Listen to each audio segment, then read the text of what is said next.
So, shall we begin? Okay, all right. So I will just quickly introduce you.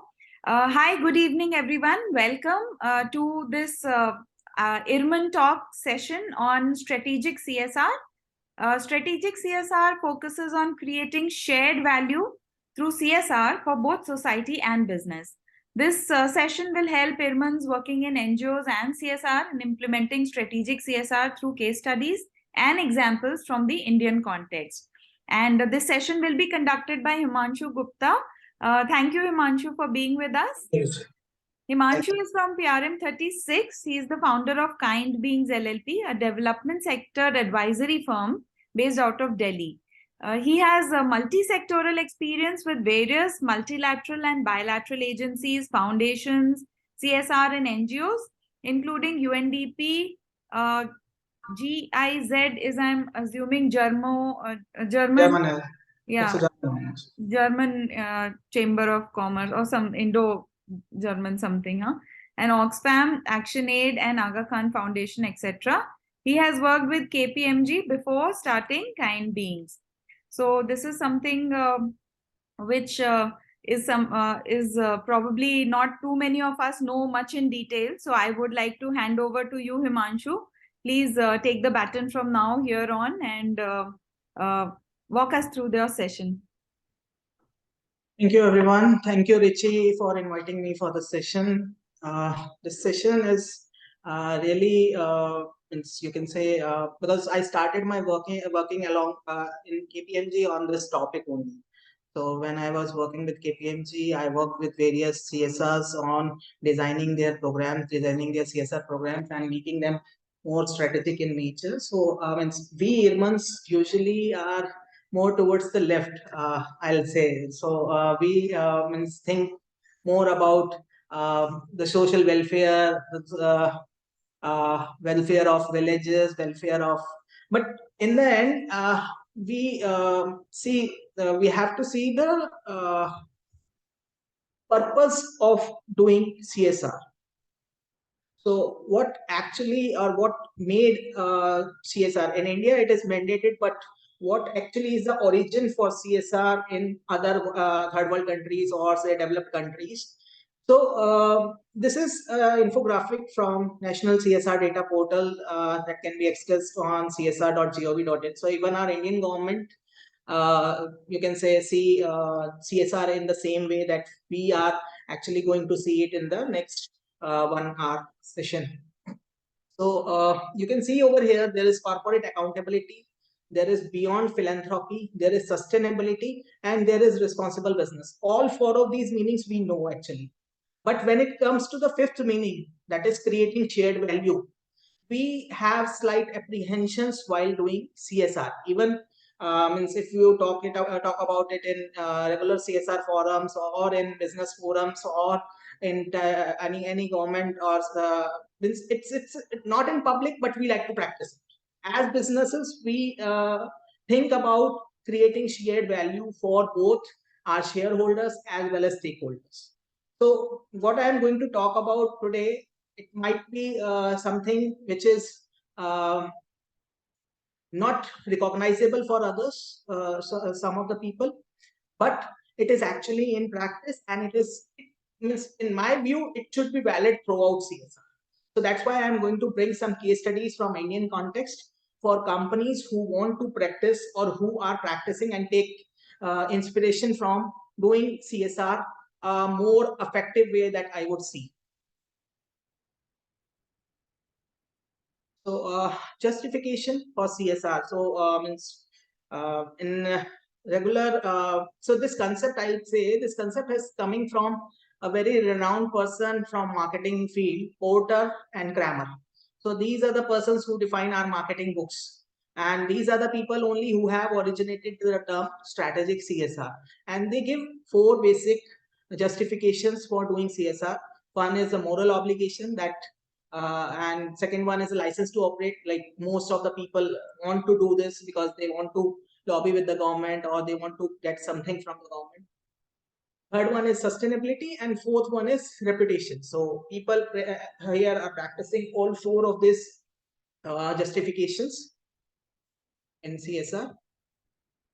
Now, it's something from a theoretical point of view that is coming directly from a research article put up by Porter and Kramer in 2006. So they are defining social issues in three different ways. There are generic social issues, there are value chain related social impacts, and there are social dimensions of a competitive context. See, it is a three-way medium. Generic social issues like we see in health, education, environment, whatever we are. Value chain related social issues, it could be health, education, but it has to be through the value chain that the business is seeing to. Okay, so if we have to see like from a value chain point of view, if we are seeing Coca-Cola as a company, so water is one of the most important component of the value chain. So this is something that impacts their value chain. So this is what water issue could be more important, much more important to Coca-Cola than other issues. This is what we are trying to put forward. Then there are social dimensions of competitive context. So I'm again taking an example of Coca-Cola. Like there is Pepsi, there are other companies in the domain, but we can increase competitiveness of a company through the CSR programs that they practice. And for this, we what we define is CSR intelligence actually. So that's again a different topic altogether. But CSR intelligence involves use of CSR data for increasing competitiveness of a company in their business actually. It's not in our normal CSR context or social context, but actually CSR is used to increase the competitiveness of a company in a social context. So these are the typical three types of how we define the social issues. Now we have differentiation between how do we define strategic CSR altogether at a generic level. So there is responsive and there is strategic CSR. So responsive CSR means what we actually see most of the people doing practice. So good citizenship or mitigating the harm that they are doing somewhat, or it's just things people don't see forward, so they just run health programs or education programs, whatever they see as a need of the community. I'm not saying it is wrong to do that, but that is something which is not strategic in nature for a company to implement. A government may do any kind of program, or a social or NGO who is taking up funds from international agencies or anywhere else, but not CSR. So they may implement such kind of programs which are good, which are for good citizenship, or which are they can also mitigate value chain activities impact also.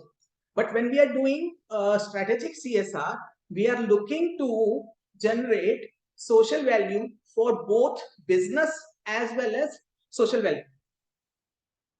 So we are generating actually economic value as well as social value. So this is a combination where we help a business, we help our shareholders, and we help our communities through and we help our stakeholders as well. So that is what actually strategic CSR is. So and here again people confuse between CSR strategy and strategic CSR. These two are very different terms. So CSR strategy is something which we use to implement a program or achieve a particular outcome. CSR is coming from the vision and mission of what a company has put up in the organization, what a company has put up throughout, and they are going to there is a CSR policy that they put up, and they try to achieve through CSR strategy by laying out several milestones, by laying out several targets, while laying out several tactics and strategies or programs. And we have given an example, like Glenmark's CSR vision is to create a healthier and happier world. So the Glenmark's CSR vision and the strategy that they will follow for implementing this vision is what we are talking about CSR strategy. But when we are talking about strategic CSR, it benefits company as well as community.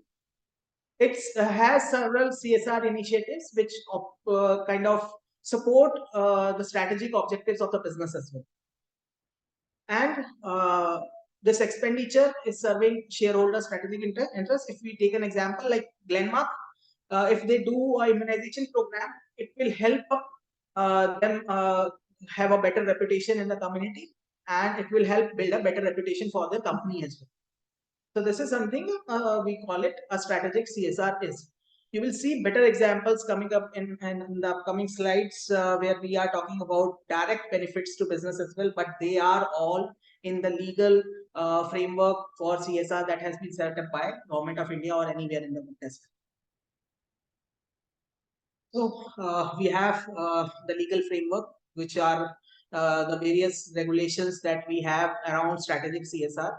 So I'm going to talk about one by one. So first of all is local area. So CSR regulations permit local area. They prefer local area of the company which is operating in the area which in which the company is operating in. So suppose they have a factory in say Bihar or UP. So the CSR prefers the CSR regulation prefers that they do CSR activities in their own local area only, but it's not a mandated mandated by law. Then we have another regulation on around normal course of business. So we can't directly benefit a company through their normal course of business. Okay, we have to find a way out on how we are doing the CSR.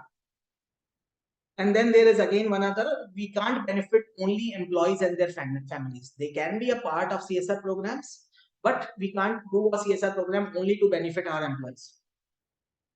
We can fund government schemes. There are several laws in place for them, and if it aligns with the strategic nature of what your company does, so you can also fund government schemes. Honorarium is being paid to the employees of the company through CSR as well. Okay, so some of the things can be there, and we can have pro bono services of employees. Volunteering is what we have in CSR. Next one is other laws. So apart from the CSR laws, we have to fulfill all other laws as well when we are doing these kind of strategic CSR programs. And these laws could be related to the Companies Act, could be related to Schedule 7 or whatever. There are so many laws that the Government of India has put in place. CSR outside India is not allowed, so it won't be counted in their CSR. Contribution to political parties is also not allowed, and one-off events are also not allowed. Contribution to corpus somewhat can be there, but right now the practice is through foundations. So most of the CSRs are doing CSR programs through their foundation. So there are several laws which get relaxed when they are doing this practice through their foundations. So this is something relevant regulation. So you will see that apart from the one thing, normal course of business, there is nothing in the CSR Act that is prohibiting from companies taking up the strategic CSR route. Now, as I started with this workshop with, so should the CSR be strategic? Like in our course of macroeconomics, we have been taught about Milton Friedman. He is a very famous economist, and he states that the social responsibility of business is to increase its profit. So taking up this thing, like in my point of view, and in a lot of people who are in favor of strategic CSR, so they say that the company should practice it. So this is something that is growing in nature, and it's the best foot forward for the companies to do CSR as well. Now we have a strategic CSR framework on how to design and implement strategic CSR programs. So and this is the framework in front of you. So the first step in this framework is to identify the stakeholders and their interests. So this will include the shareholders as well of the company. And the stakeholder attributes that we are looking at here is power, legitimacy, urgency. You will see how we do all these things in detail in the upcoming slides as well. Then we have identification of business interests. So this is done through the mapping of a whole value chain of the company. So we'll identify the various areas where the company can practice So it's a free listing of all the activities that a company can practice using strategic CSR. And then we will have a criteria wise analysis. So based on value chain imperatives, based on context of competitiveness, and based on the new business opportunities, or based on the basically the future of the company that the company wants to take up. So we decide on the various activities that company could practice. From the free listing, we come down to a decision of 1 or 2 activities that the company would like to implement. So that's the whole of strategic CSR framework that we follow while designing these activities. Now the first step. So in the stakeholder analysis, so Prasan sir would know this as well. See, he would have practiced it a lot in the projects that he would do. Analyzing stakeholders from various points of view, power, interest, or power influence. So we have to have basically these are 4 quadrants, but yeah, so a detailed analysis would involve much more finer details on different types of stakeholders that we have. So for basic understanding, we keep it to the 4 types, like the people who we want to keep satisfied so that they don't block our way while we are doing our activities. It involves both social as well as business activities. So I'll give you an example, like when the Goodyear was implementing a program in Maharashtra, and when Sarpanch, one of the previous Sarpanch, actually blocked his way on doing programs. So they had to be much active in identifying that person beforehand so that he would not have done this thing to them. Then we have certain people who we should manage closely. So there are very blurring lines in between these 4 quadrants that we see, and we have to check for that when we are, there would be people who might be blocker and they turn champion, or who might be champion and they turn blocker. This is basically that we can't really, we have to see and frame at the start of when we are starting any activity, but we have to keep an eye on them, keep monitoring them so that we see if they are changing any quadrants for us. So this is something that we need to do. And the other 2 quadrants, like monitor with minimum effort or keep informed. So detractors and supporters is what we have to see. So this is very brief about stakeholder analysis, a very simple representation of how we can do stakeholder analysis.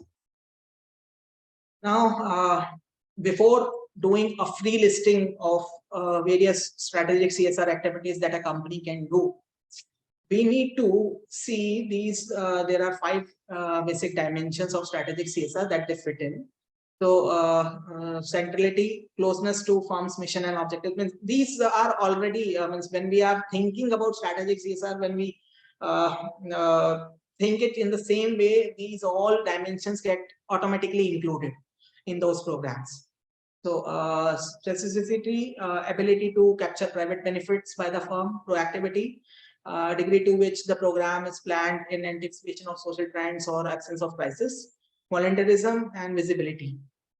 So when we have a discretionary kind of decision making or lack of externally imposed compliance requirements, which should be within the regulation, within the things that are there. Then we have visibility. It should be observable, it should be recognizable credit both by internal external stakeholders for the firm. Now we come to the Porter's value chain, which helps us in doing a free listing of activities. So this value chain has to be mapped out for all the company activities. Here are some of the examples that we have given on how to, means these examples are mentioned in Porter's competitive advantage research article. So it is a standard that we use for strategic while thinking about strategic CSR activities or any programs that to design for implementation of CSR. So you can see over here within the firm infrastructure, we have financial reporting practices, government practices, transparency, or use of lobbying. So lobbying is one of the famous things that we, as a government, funding government programs or funding any. I'll give you an example, like The CSR was, it was SROI, whom we were auditing back in 2017-18. Yeah, so they had implemented this Swachh Bharat mission for the local politician over there. So it was not mandatory for any CSR to fund in Swachh Bharat mission, but yeah, for the local politician over there to get his approval, you can say, so that he doesn't create any problem for SROI, they had built-in toilets for that local politician in his villages around their company factory. Then we have human resource management, safe working conditions, diversity and discrimination, healthcare and other benefits, compensation policies, layoff policies. Human resource management, I'll give you a perfect example. Raymond, we have a case study also for Raymond included in this. So Raymond is building a tailor base. So they are training their tailors to kind of use their own products only, and for the, they are further employed in their showrooms as well. And they are helped by Raymond to open their own stores, open in Tier 2 and Tier 3 cities as well. So training is one of the most identified strategic CSR activities by businesses. So by which they are funding funding their expansion programs, they are funding their human resource capacity building programs as well. And it's all in within the legal boundaries. Prasanth sir would kind of, if sir you have any objection, please do raise. I would like to hear, because I have seen various people objecting to these kind of things on grounds of ethics, that we should not use these kind of funds for such programs. But from my point of view, these are within the legal boundary framework that we have. Next one is technology development, relationship with the universities, ethical research practices, product safety. Here you will see fertilizer companies is a good example over here, like UPL and other fertilizer making companies. So they are funding tissue culture labs through CSR in Bihar and Jharkhand. So we have done one of the projects in which these kind of things are happening. So tissue culture labs are being funded, and where they are using the developed technologies to help out their farmers and other things. So this is also means indirectly you will say that this is helping increase their exposure and increase their sales as well. Then we have a component of procurement. So use of particular inputs, utilization of natural resources. Even you will see here again, fertilizer companies are making a combo program. So they are helping local politicians procure their fertilizers and distributing it through various government schemes for the people. So this might not come under CSR activity, but this is a regular practice in villages as well. So this is something that they are doing. Inbound logistics, transportation impacts, emissions, congestion, logging roads. So there is not a perfect example that exists right now, but we ask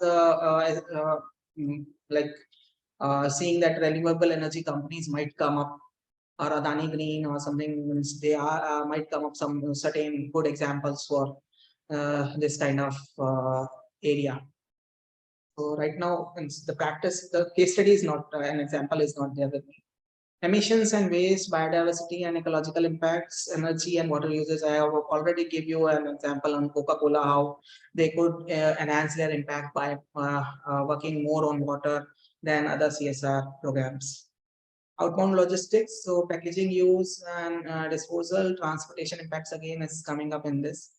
So McDonald's, if they are using some, even in Zomato, you will see that they are projecting their image as they are they are planting more trees and they are more environment friendly. And so this is something not directly putting in or directly impacting their normal course of business and directly enhancing, but indirectly it is enhancing their normal course of businesses.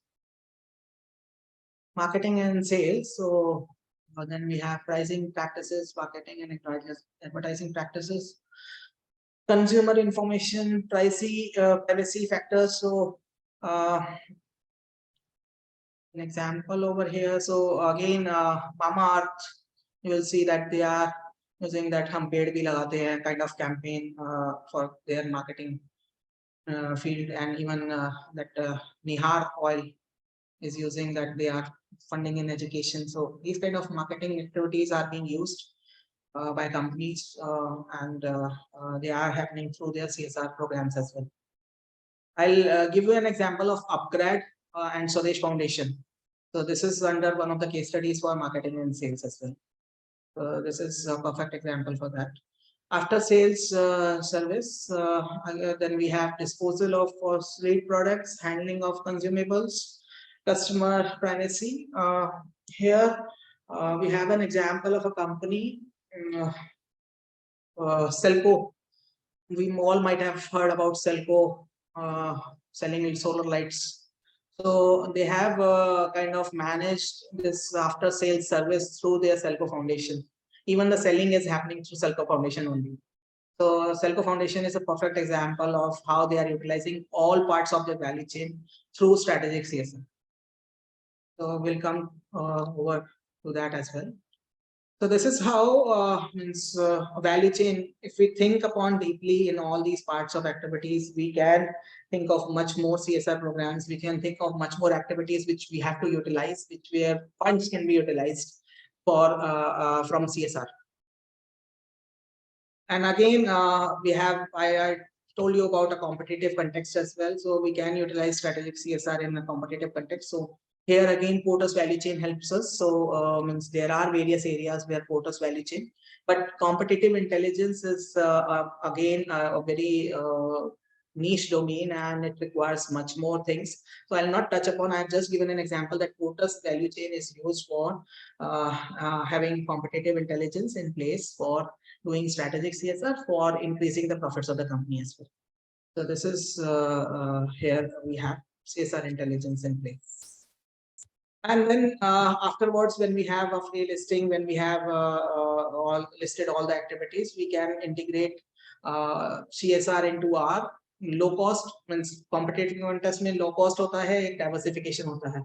So diversification strategy में how we can put in our free listing and use a criteria wise to shortlist it. So based upon the you can say the targets or the vision or the mission that the company has for its business, we can first set a target or vision or mission for its CSR and then use this diversification strategy for coming down to one or two activities under strategic CSR.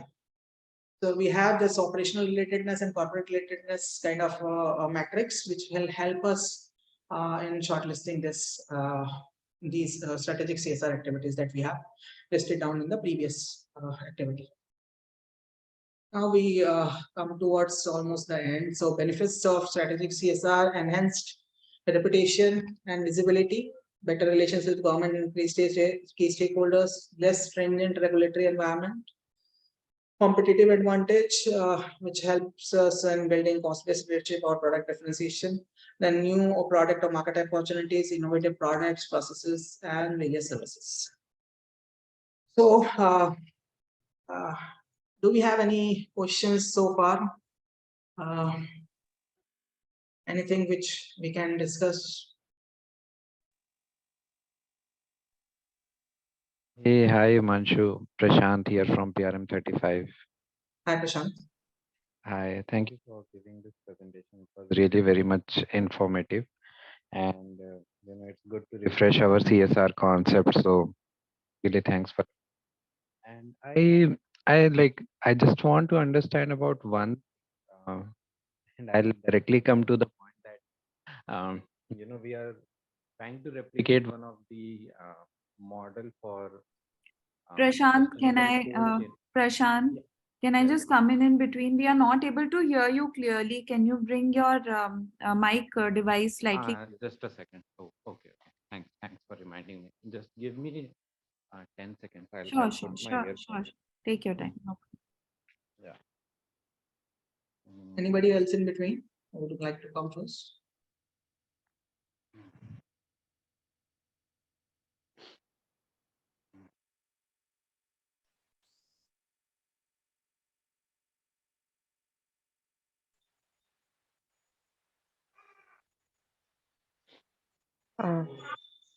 Hello, Himanshu. This is Shweta Navani. Actually, my screen name shows some director horticulture. The thing is that I'm working here with the department as state lead, and I forgot to just change the email worries. ID.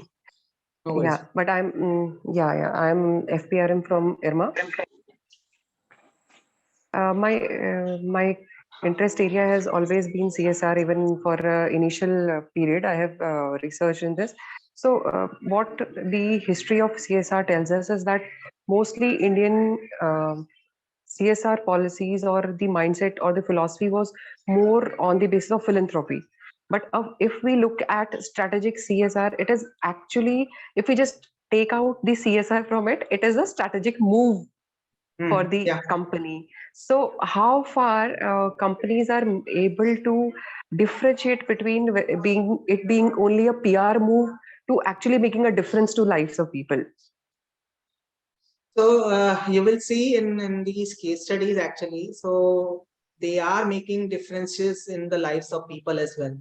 I'll showcase you because it's not only helping their business put in. You will see much in these slides much more projected business impact actually. So that's what means these slides were prepared for a strategic CSR for those people who are from CSR background. So this training, I'll say I'm not prepared it right now. So this training was prepared when I was giving this workshop to CSR professionals. So to showcase much more business impact to them for doing these kind of programs. But I'll tell you more about when. So in front of you, you have a financial literacy program. So I have seen on ground various microfinance programs operating and how these banks are supporting these microfinance programs and as well. So you will see an increase, and we have done a lot of impact studies for them as well. So you will see that there is an increase in the financial literacy of people. There is an increase in the financial uptake in villages. There is an increase in the social impact that is happening through these financial literacy programs as well. So it's not only that it is creating business impact. It is a hand in hand. It's a you can say uh, buy one get two offer, by which we are getting social impact as well as economic impact, business impact. So, Himanshu, if what you think, if this mandatory thing of CSR policy for the Indian companies would not have been there, do you think that the strategic CSR would have been in place for India as well? Like how developed it would have been then if this mandatory clauses would have not been there for the companies? If I have to see the world, so I'll see it might not have been 2013 or 14 where it was mandated, but surely in 2020 or 25, people would have the companies would have started doing it by themselves. You will see, Tata didn't started practicing CSR in 2013-14. They have been doing it so well since time memorial. I don't remember the time they started doing it. Okay, so it was Tata's has been 1914 since 1914s.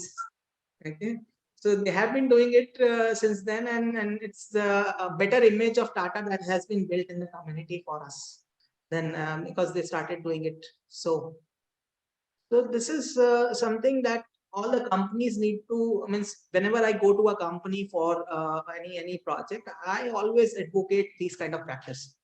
And I have in mind because we as an IRMAN, we are leftist in nature and we are more directed towards social welfare. So yeah, so that's why I started with that quote only. But if we kind of try to slightly blind ourselves from social welfare, we can generate both business as well as social welfare.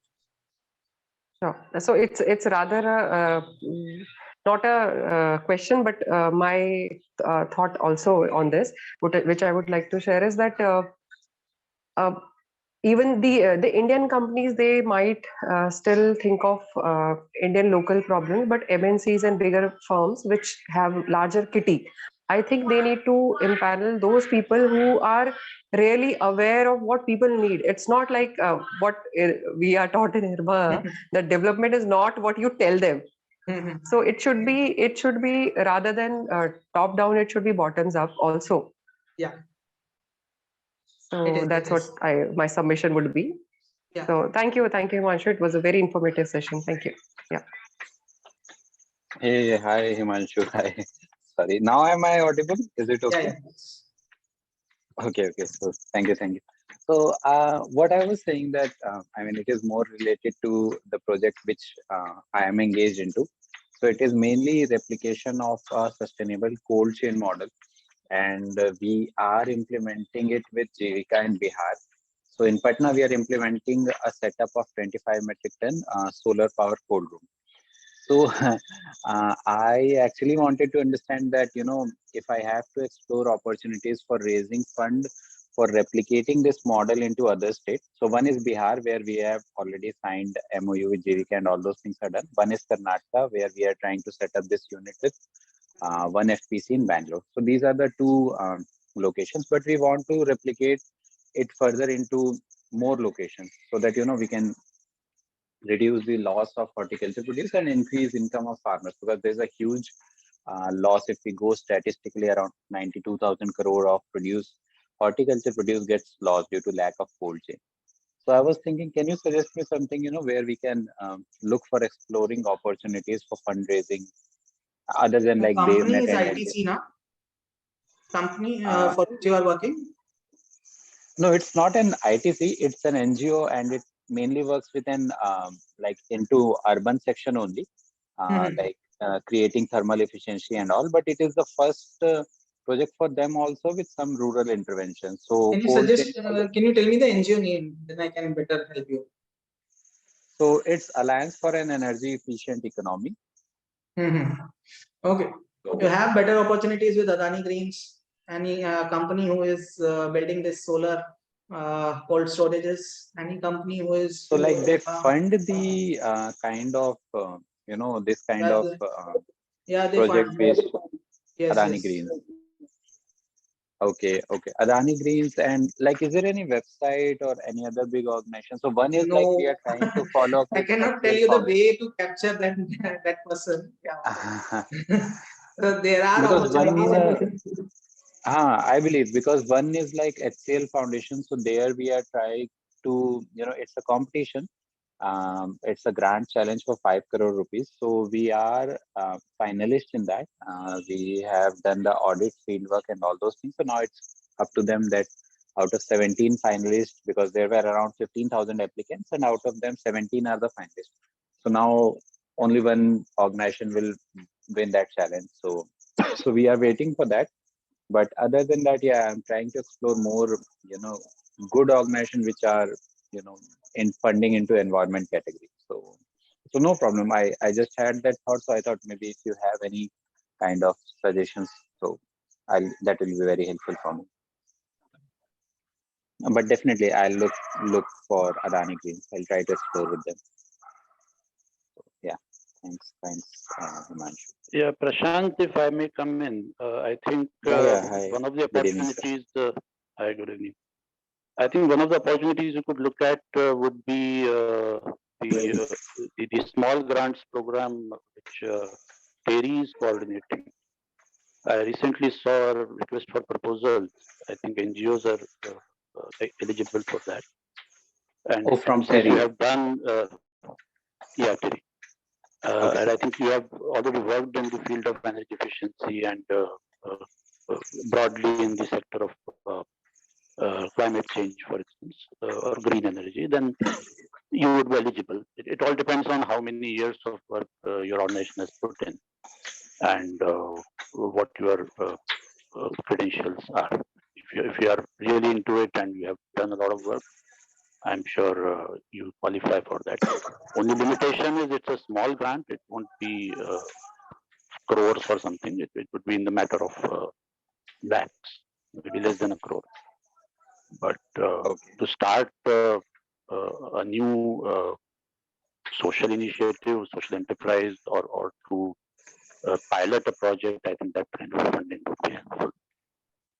Definitely, sir. Thank you for suggesting, Terry, because like I am working with them as a consultant, not a full-time employee, but yes, definitely we can explore about it. So thank you for suggesting the name, sir. And Terry is something where a number of senior IRMANs have worked. Currently, also there are quite a few are working. Okay, sir. Okay, I'll definitely explore, sir. Thank you for suggesting, sir. Thank you. Himanshu, just to yes, sir. Thanks. So just a couple of random thoughts. I mean, I don't have any questions, but as I was seeing the presentation, a couple of things were coming to my mind. One is, of course, that if you look at this whole idea of strategic CSR from a NGO perspective, I mean, NGOs are, of course, seeking CSR funds. And very often what happens is that when they approach CSR foundations or corporate, it becomes difficult for them to access funds because there is very often a pushback by the foundations, and they come to you with a stop reply that a particular proposal is not strategic for them. It doesn't fit into their construct of a strategic CSR, and what is really a roadblock is that these foundations are very opaque about what is in their mind. You know, I have myself worked for Reliance, so you know what kind of mindset companies tend to have. They don't open their card, and if an NGO is reaching out to them for the very first time, then that kind of roadblock is there. So I don't know if you have any thoughts on that, and sure, sir. how NGOs can access. Well, I'm not only the founder of KindBeings, I am the founder of Shining Tomorrow Foundation as well. It is just a two-year-old NGO. But we are building it in a way where it addresses this roadblock only.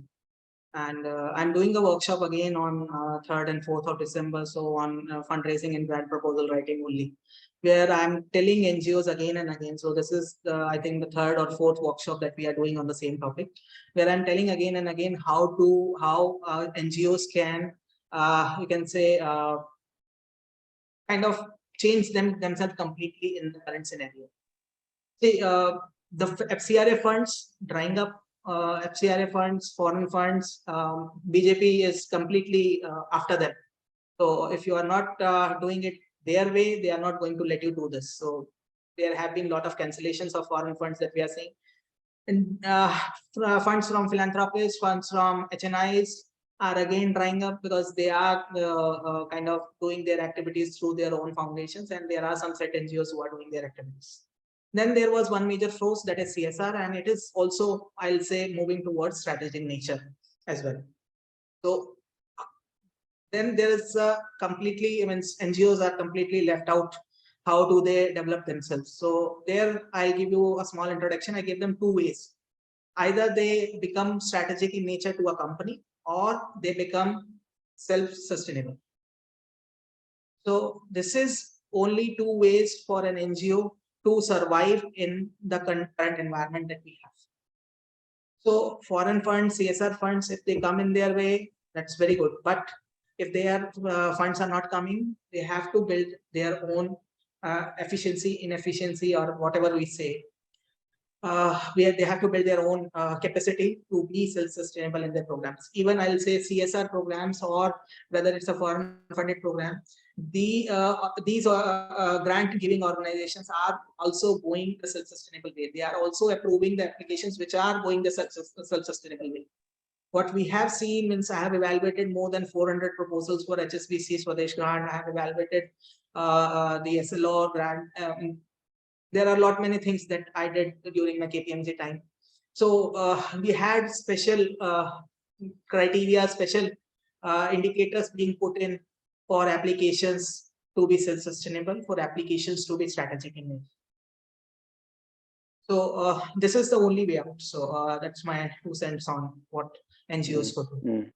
You know, you are right. And when it comes to these fundraising challenges, I think one additional thing which you also pointed at is that there are foundations which are taking up various roles along the value chain itself of the company.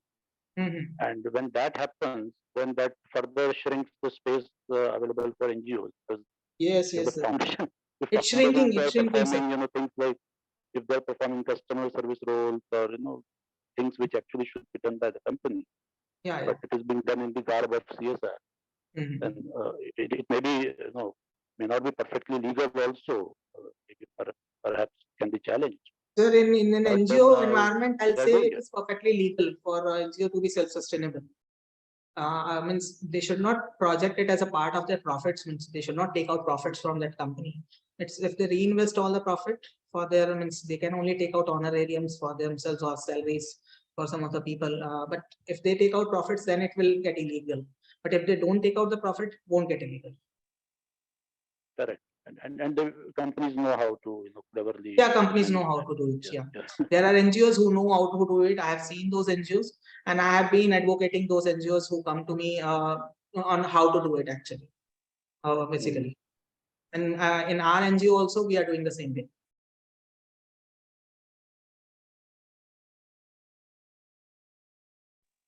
Yeah. Any other questions, sir? It was good to see a lot of frameworks and theories. And a bit difficult to absorb all of that in a single presentation, but yes, sir. It will take time. It has been 5 years since I have been doing this, so even I have not been able to capture all of it. So there are certain things which means we gain from experience only. Yeah. Right. Thank you for this. Thank you. Any other questions?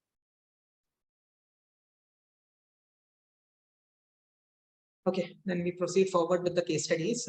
So you have seen the theoretical framework of what we have for strategic CSR. Now we'll come to certain examples and cases that are collected from Indian context. And I have been seeing them through what they are implementing on ground, or some of them, I have also done impact studies as well. So these are some of the, so starting with HDFC Dhanchayat, it was a financial literacy program which helped HDFC gain an exposure from rural cases, and it also kind of increased their microfinance and priority sector lending. SBI again, Akshar from Axis Bank, City Foundation Financial Literacy, all these financial literacy programs were targeting the same thing. So they increased their priority sector lending through this, and side by side, as I have said already, so they were impacting on ground and creating social impact as well. Now, the HR side that I was saying about HR side, Raymond's Tailoring Center. This is how Raymond's is doing their CSR. Asian Paints Color Academy, they are training painters for their jobs. So Asian Paints is also having a ready-made center where we can just call them and get the painters as well. So Maruti Suzuki, again, they have their own training center for drivers as well as for people who get employed in their factories of manufacturing vehicles. Himanshu, if you are presenting something, I don't think the slides are visible. Is it not visible? No, I can't see. It's visible for us. Yeah, strategic CSR case studies continued. Right. So that slide slide number 18. Yeah. Can I just shall I just rejoin, or it's only for you, sir? Yeah, I think so. If you can just reshare, unshare and share, I think. Yes, ma'am.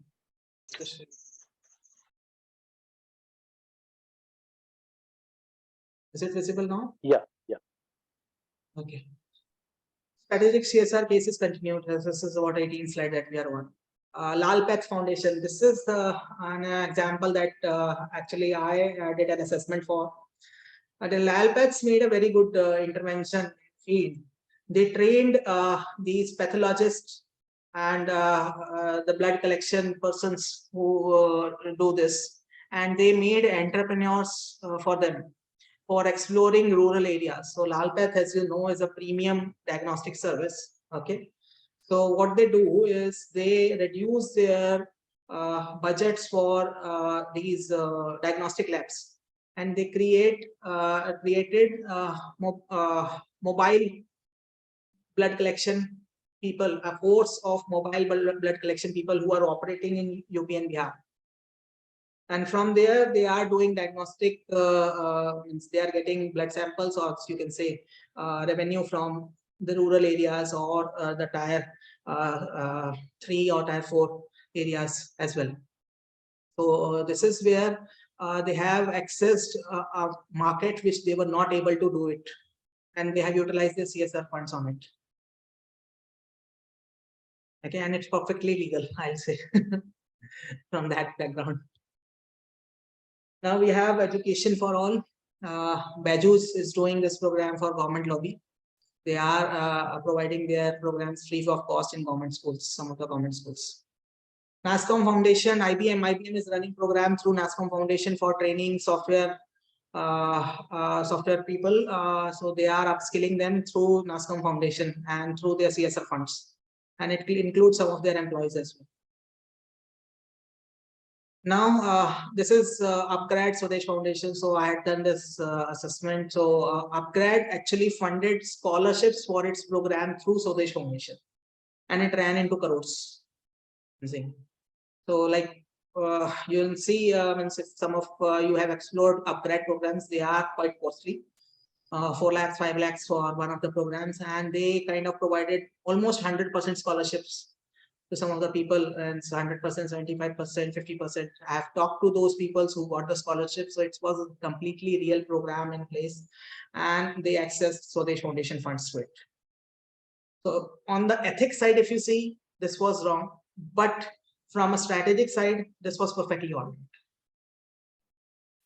Well, Himanshu, Yeah. I mean, all the examples that you are giving, strategically, yes, it looks, I mean, logical for an organization to, coming back to Asian Paints, coming back to Raymond's, coming back to all of these.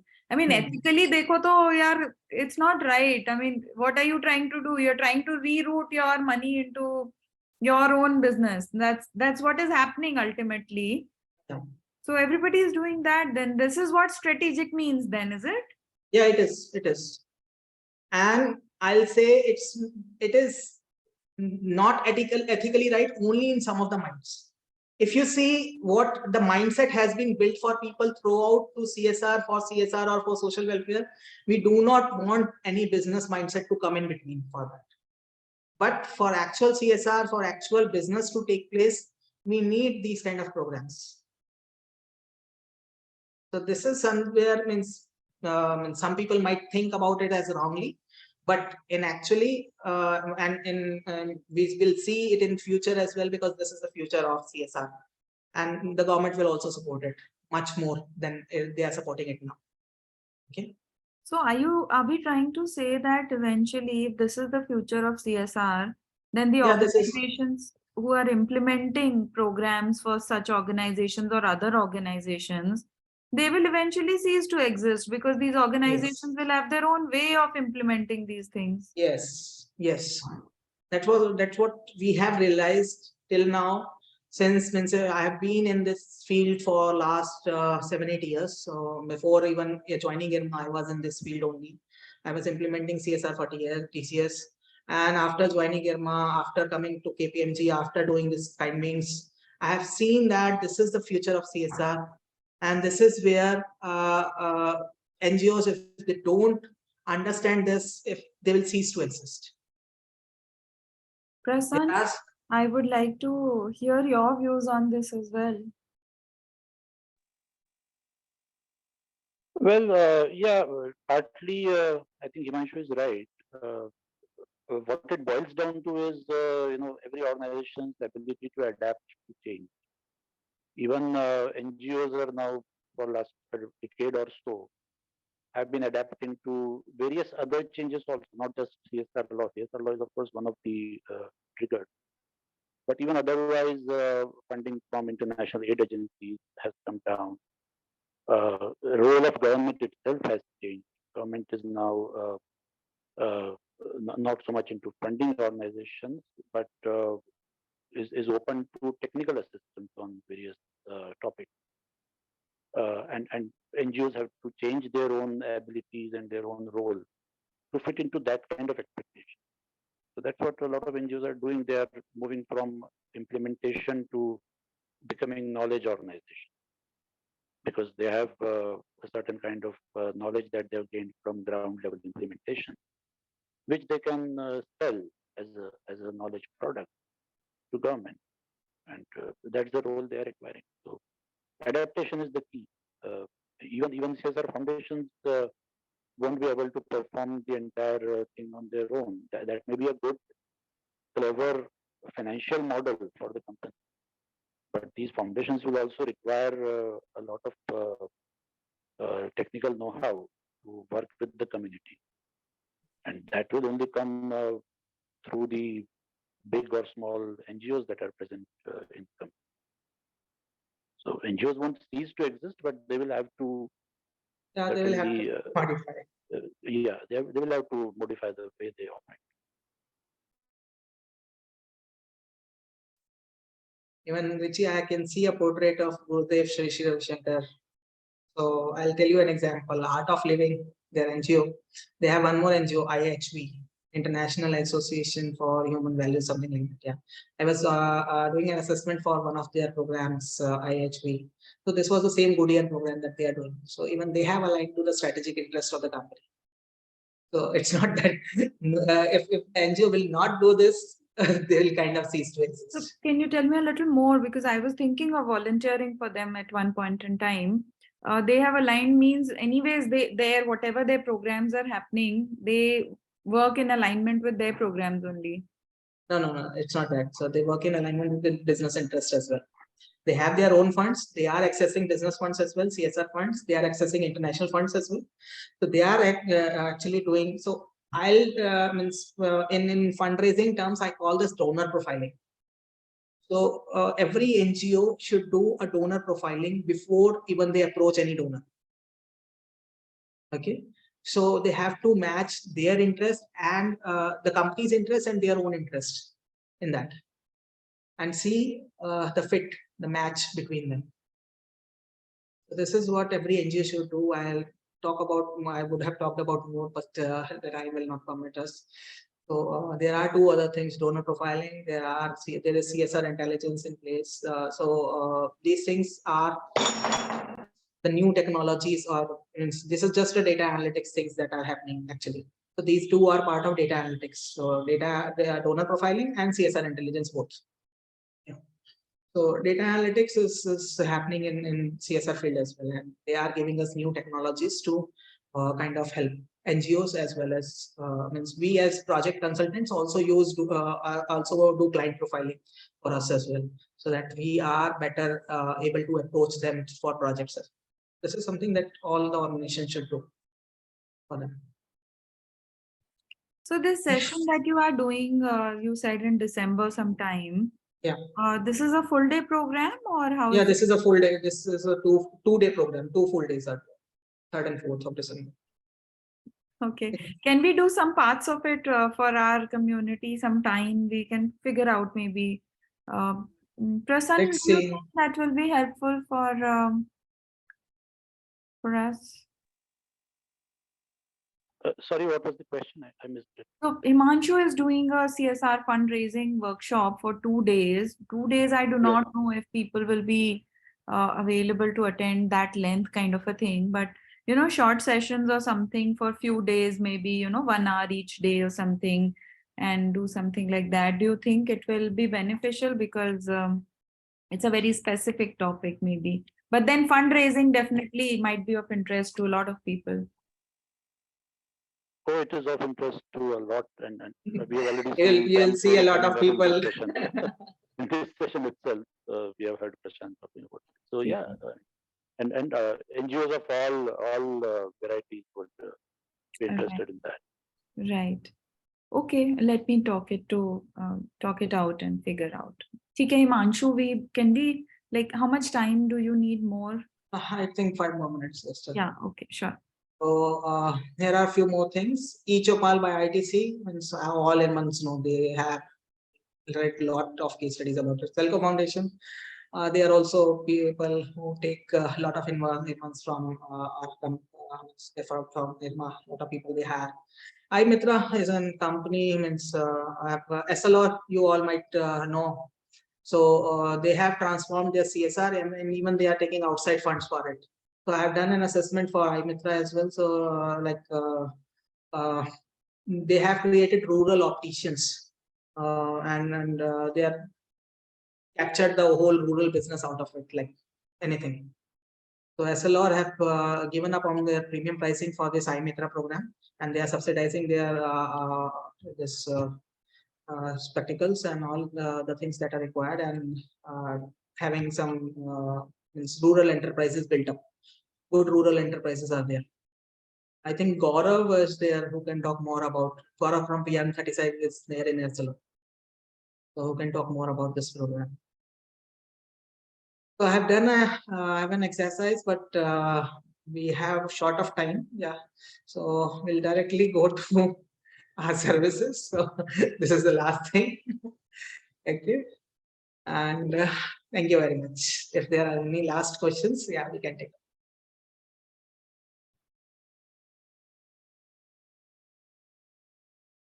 Okay, I think we've discussed pretty much. Maybe if there are any other questions, we can directly connect to you, and I will reach out to you for other workshops or something that maybe you can plan for us. And I'm sure you will not charge Irma alums for all your knowledge that you have. We want to benefit from your experience, though. Let me invite Hitesh. Hitesh, are you there with us? Hitesh.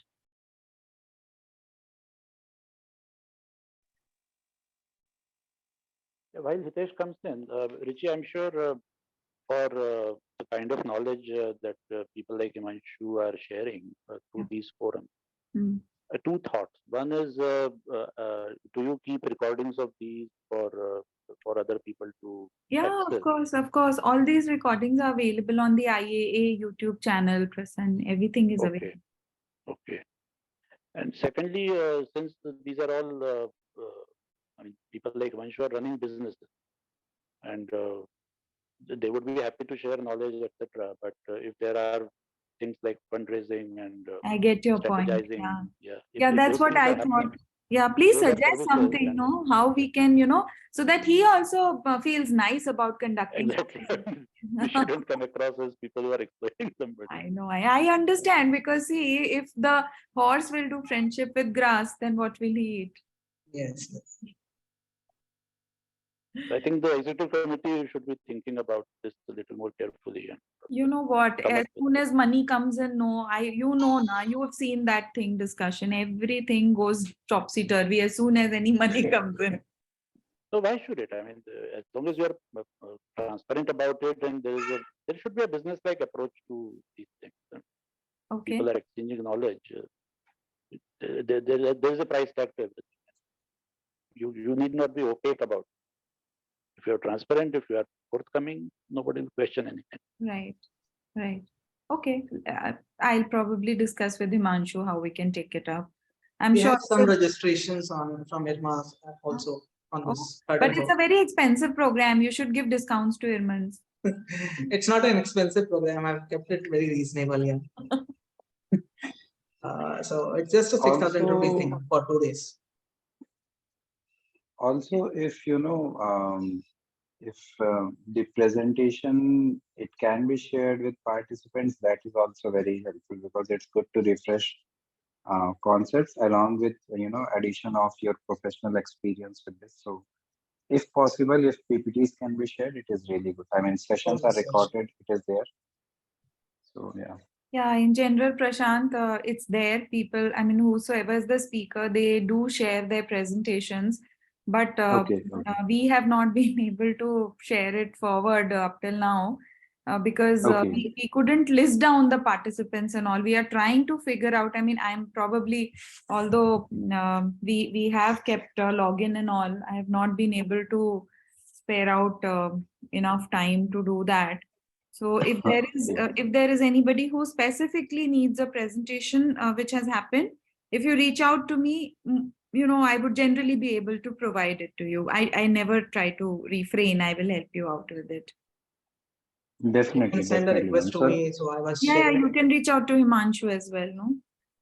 yeah, definitely. I'll reach out to you, ma'am, or definitely to Himanshu also. Yeah. Because So that initial if few sessions, what has happened is that we kept it open and not everybody logged in through their email IDs and all. And then we tried, but these are all voluntary activities. It's becoming too much for it to do it very professionally. सब कुछ करना difficult हो जाता है. I understand, madam. I understand. No problem, no problem. So I'll request you personally, and even I'll reach out to Yeah, Himanshu. please reach out, even if earlier sessions and all, no. If I have it, I'll share. If not, I can find out from the speaker and share it with you, no problem. Great, great. Thank you so much, ma'am. Thank you. So I do not know, Hitesh probably is not able to hear us. I would like to thank you, Himanshu, for conducting. No, I'm with you. Don't Oh, worry you on are that. here. Where were you, Hitesh? Please, I would like you to do the honors and do the vote of thanks for us, Hitesh. No, I really enjoyed. I must admit it. Okay, Himanshu's thought process and the other side of CSR. you, sir. Okay, we have been undergoing, even in our companies, we are undergoing lots of changes as far as CSR is concerned. Okay, as a company, I'm also responsible for conducting CSR for limited funds, whatever money we make. Our companies, group companies are big enough, so we adopted certain villages in Haryana and Rajasthan. But whereas then the company which is in Pune, we are just doing it for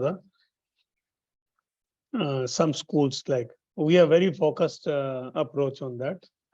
Basically, we prefer girl education, simple. We don't apply our mind to anything else. Like we believe very strongly, if we can educate more and more girls, every society will improve. I'm sure, like about your present, about your what person and Richie have been talking about your workshop. Let's see, like how we can manage it. I am not committing any time right now because it, like we need to see like how to allocate funds. Like it should not become like even in the when we are calling people, like people are talking the NGO, corporate, self-help, and all those things. But for us, all IRMANs are IRMANs. There is a simple funda in life we have. Let's see. Maybe like we'll discuss and debate. I think we have one more meeting coming. Richie is going to have a tough time today.